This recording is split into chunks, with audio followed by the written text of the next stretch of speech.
involving some news that broke yesterday involving Shannon Sharpe, my colleague at ESPN. And my friend. His appearances on ESPN's First Take, Pro Football Hall of Famer and media personality Shannon Sharpe right there, finding himself in the middle of a $50 million lawsuit. You know, listen, like I said, none of us really know, and it would be really irresponsible to get into the minutia of it all because we just don't know. I can't really touch it because I'm certainly not trying to get sued. Right. The co-chairman of Disney, the boss, Jimmy Pitaro,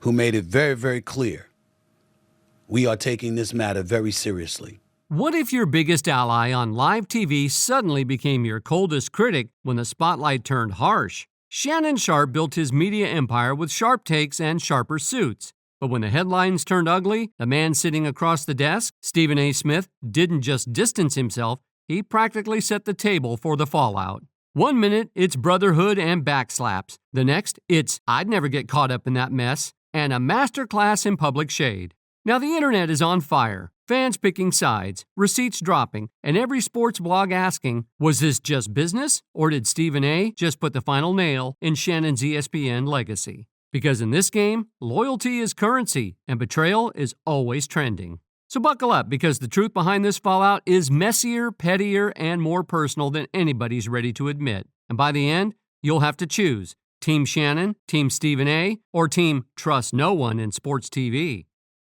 It started like a slow leak, just a whisper here, a rumor there. But in the world of sports TV, leaks don't stay quiet for long. And Shannon Sharpe's empire was about to get flooded. The headlines hit first. A $50 million lawsuit, allegations swirling, and suddenly the man who once swaggered through ESPN's halls looked like he'd been blindsided at the line of scrimmage. Official statement said he was stepping aside by choice, but anyone with a pulse could see the writing on the wall. This wasn't a graceful exit, it was a forced march out the back door. Yesterday, that he would be stepping away from ESPN and ESPN's First Take, my daytime job, at least until the NFL preseason, sometime later on this summer. And just like that, the dominoes started falling. First it was one woman, then 3 more stepped forward, each accusation messier than the last. ESPN, the self-proclaimed gold standard of sports media, wanted nothing to do with this chaos. And why would they? Disney's not about to let its family-friendly brand get dragged through the mud by a scandal that seemed to multiply by the hour. The network's silence was deafening, the kind of corporate distancing that says more than any press release ever could. But the real twist? The fans. You'd think Shannon's loyal following would rally behind him, but instead, social media turned into a digital coliseum. The same people who once cheered his every hot take were now posting memes about karma, calling his downfall long overdue. Some even dusted off old clips of Shannon clowning others for their scandals, splicing them with his own headlines for maximum irony. The internet's verdict was swift and brutal. You reap what you sow. No one's untouchable. And the higher you climb, the harder you fall. That moment was a manipulation and an undercut of Shannon Sharpe. It was intentional because he's sophisticated enough to know how not to do that. And let's not forget the so-called insiders. Suddenly, everyone had a story about Shannon's off-camera attitude, the ego, the late-night texts, the sense that he thought that he was bulletproof. The whispers grew louder. He's been reckless for years. This isn't the first time. He finally got caught. Even former colleagues, usually tight-lipped, started hinting that this was a mess waiting to happen, a slow-motion train wreck that everyone saw coming except the man at the center. But what really set the internet on fire wasn't just the allegations or the exit, it was the receipts, texts, DMs, audio clips. Suddenly everyone had a screenshot, and the private became public in record time. The drama wasn't just about what Shannon did, it was about how spectacularly he tried and failed to keep it all under wraps. Every new leak was another nail in the coffin, another reason for fans and critics alike to pile on. And through it all, one question kept echoing. Was this just a bad week, or was it the inevitable collapse of a man who'd been playing with fire for far too long? Because in the world of sports media, the only thing more entertaining than a rise to power is watching that power implode in real time. And for Shannon Sharpe, the implosion had just begun. Shannon Sharpe's life used to be all about highlight reels and hot takes, but now he's the main character in a scandal that's got the whole sports world clutching their pearls. Forget touchdowns. This is a $50 million legal blitz, and the hits just keep coming. The headlines are relentless. essay, emotional manipulation, threats, and a lawsuit that reads like a Netflix true crime script. The accuser? A 20-year-old OnlyFans model who says what started as a gym meet turned into a 2-year power trip straight out of a nightmare. The details are jaw-dropping. According to the lawsuit, Sharpe didn't just cross the line, he erased it. The complaint says he secretly recorded their S, shared those videos with friends, and even accidentally live-streamed an explicit moment on Instagram. At first, Sharpe claimed he was hacked, but when the receipts dropped, he had to eat those words and apologize on his own podcast. The internet, it had a field day. Memes, think pieces, and karma spinning the block, trending like it was the Super Bowl. But it gets darker. The lawsuit accuses Sharpe of 2 separate R's, one in October 2024, another in January 2025, both allegedly violent, both allegedly ignoring the woman's desperate pleas to stop. She says he used threats, intimidation, and his celebrity status to keep her under control. And this isn't just her word against his. There are audio clips, texts, and a digital trail that paints a picture of a relationship that went from consensual to coercive faster than Sharpe can say undisputed.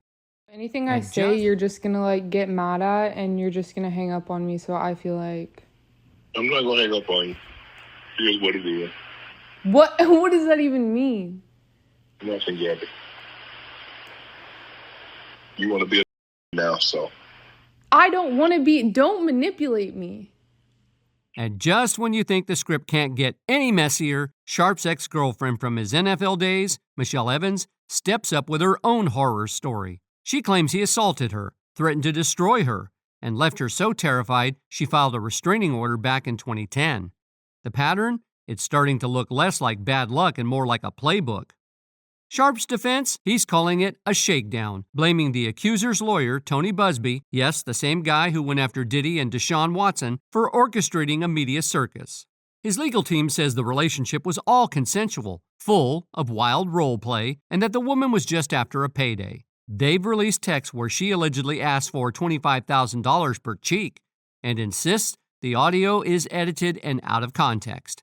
But let's be real, when you're fighting for your career in the court of public opinion, nuance gets left on the cutting room floor. Meanwhile, the fallout is everywhere. ESPN has erased Sharpe from their promos, his podcast deals are in limbo, and his former stylist is dropping cryptic Instagram posts about keeping everything so organized back in the day. Translation? Even Sharpe's own circle is hinting at skeletons in the closet. So is this a shakedown or a long overdue reckoning? The court will decide, but the streets and the tweets are already making up their minds.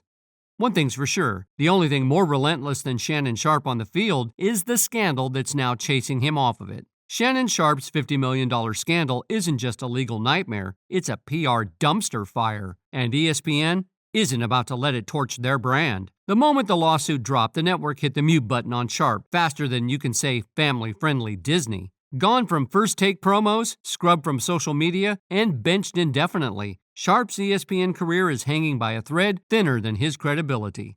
Jimmy Pitaro, who made it very, very clear, we are taking this matter very seriously, and we are looking into this very, very closely.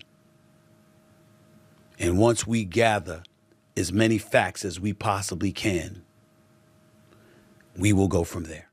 But here's the kicker. ESPN didn't just bench him, they let him announce the temporary step-aside like it was his idea. In a masterclass in corporate gaslighting, the network issued a statement praising Sharpe's difficult decision to focus on his legal battles, all while quietly erasing him from existence. Insiders say higher-ups are deeply concerned, not just about the allegations, but about that bombshell $10 million settlement offer Sharpe's lawyer casually dropped. Enter Stephen A. Smith, Sharpe's so-called TV brother, who's walking a tightrope between loyalty and self-preservation. On his YouTube show, Smith called Sharpe a friend and insisted he doesn't believe the allegations, but then immediately backpedaled, reminding everyone, "I don't know a thing beyond that." Translation, I'm not risking my bag for this mess. I can't really touch it because I'm certainly not trying to get sued. Right. Smith's performance was peak ESPN, equal parts empathy and evasion. He praised Sharpe's work ethic, reminisced about recruiting him to First Take, and even threw in a tear-jerking line about lifting friends up when nobody else will. But when pressed on whether he'd welcome Sharpe back, Smith dodged like a quarterback avoiding a sack. That's above my pay grade. Meanwhile, the $10 million elephant in the room is stomping louder than a halftime show. Sharpe's lawyer, Lanny Davis, admitted they offered the accuser at least $10 million to settle pre-lawsuit, a move that reeks of guilty conscience to the public, even if it is standard legal strategy. Fans aren't buying the shakedown narrative anymore. If Sharpe's innocent, why throw monopoly money at the problem? ESPN's calculus is simple. Protect the brand, distance from the drama, and let Sharpe twist in the wind until the NFL season starts. But here's the problem. Sharpe isn't just another analyst. He's a Hall of Famer, a podcast king, and a ratings magnet. Benching him risks alienating fans, but keeping him risks alienating advertisers. It's a lose-lose, and the network's playing it safer than a prevent defense in the fourth quarter. With friends like Stephen A., you don't need enemies. Stephen A's been doing a tour of sorts ever since the Shannon Sharpe allegations came out from the young lady. The internet, of course, is eating this up. Memes of Sharpe's face on Law & Order SVU, tweets comparing him to Deshaun Watson, and TikTok deep dives into his karma arc are flooding feeds. Even his ex-colleagues are subtweeting. Former Undisputed co-host Skip Bayless, radio silent. Fox Sports, probably thanking the heavens they dodged this bullet. Shannon Sharpe's not just fighting lawsuits, he's fighting for his wallet. The man who once bragged about securing the bag is now watching sponsors flee faster than defenders dodging his blocks. First to jump ship, Boost Mobile, the neon sign that lit up his nightcap set. Poof, gone. Replaced by a Bengals jersey hastily thrown over the logo like a bad Halloween costume. Even Chad Johnson's trying to play interior decorator, slapping jerseys over sponsorships like he's covering up a crime scene. But Boost Mobile's just the start. DraftKings, the sports playbook that once bankrolled his hot takes, had ghosted him harder than a Tinder date after a bad joke. And let's not forget Rosparks, the male enhancement supplement that probably regrets trying to brand to a guy now synonymous with unwanted advances. The message, corporate America wants nothing to do with Sharpe's drama. And here's the kicker. Sharpe was this close to a $100 million podcast deal with Colin Cowherd's The Volume. Now, that contract's deader than his chances of hosting the ESPYs. Sources say negotiations froze mid-scandal, leaving Sharpe's media empire Club Shay Shay, Nightcap, and his entire podcast network hanging by a thread. Even his ex-FS1 colleague, Skip Bayless, is probably sipping tea somewhere, thanking the universe he dodged this bullet. But wait, Stephen A. Smith still out here playing both sides like a pickup game. On his podcast, he'll say he believes Sharpe's innocent, but his tone, it's the verbal equivalent of side-eyeing a dumpster fire. I don't know a thing beyond that, he shrugs, making it clear he's not risking his Disney paycheck to defend a sinking ship. Meanwhile, ESPN scrubs Sharpe from First Take promos, and insiders whisper he's already banned from the Bristol campus. I think Stephen A. Smith knows what's about to happen, and now he's in full rear end kiss mode. All the bravado's gone. The chairman, the boss, Jimmy Pitaro. And I can tell you these things because Jimmy Pitaro gave... Stephen A. Smith and Shannon Sharpe's partnership at ESPN was never just about sports talk. It was a calculated move, a headline-grabbing power play engineered by the king of opportunism himself, Stephen A. Smith. Let's rewind the tape.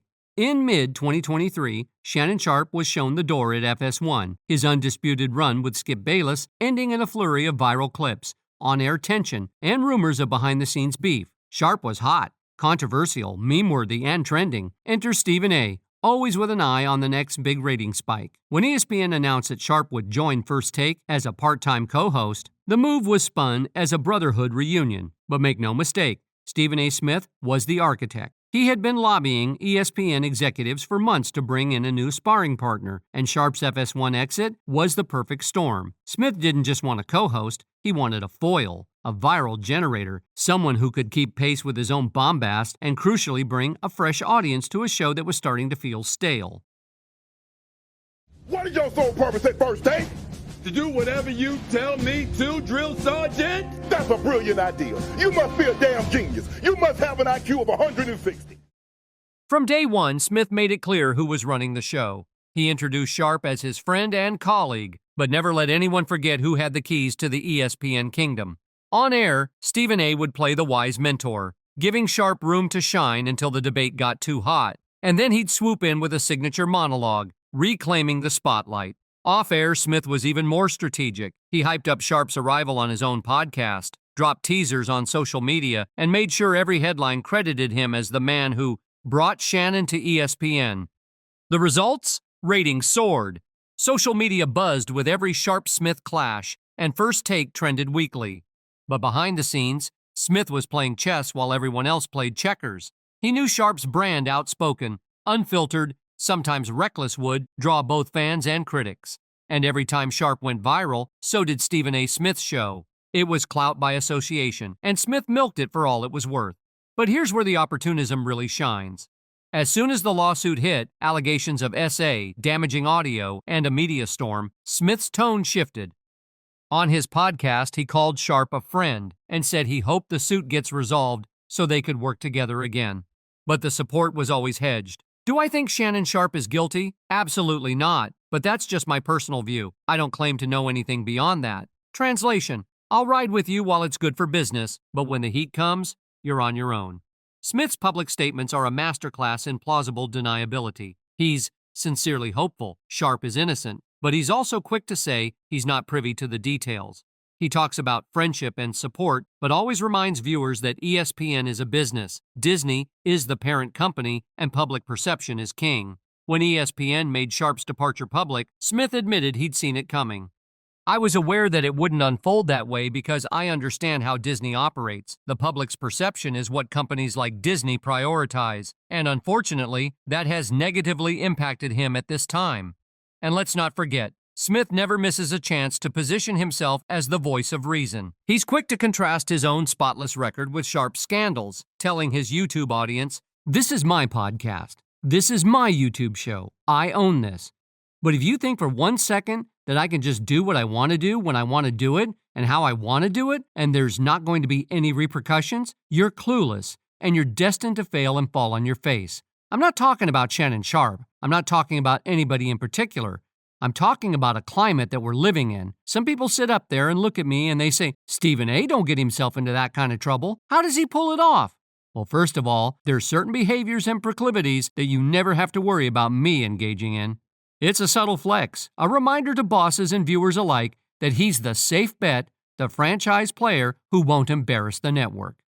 In the end, the history of Stephen A. and Shannon Sharpe at ESPN is a story of calculated moves and shifting alliances. Smith brought Sharpe in for the clout, the ratings, and the headlines. But when the storm hit, he was the first to step back, keeping his own brand spotless while letting Sharpe take the fall. Brotherhood? Maybe on camera, but off camera, it's every man for himself. And in that game, Stephen A. Smith never loses.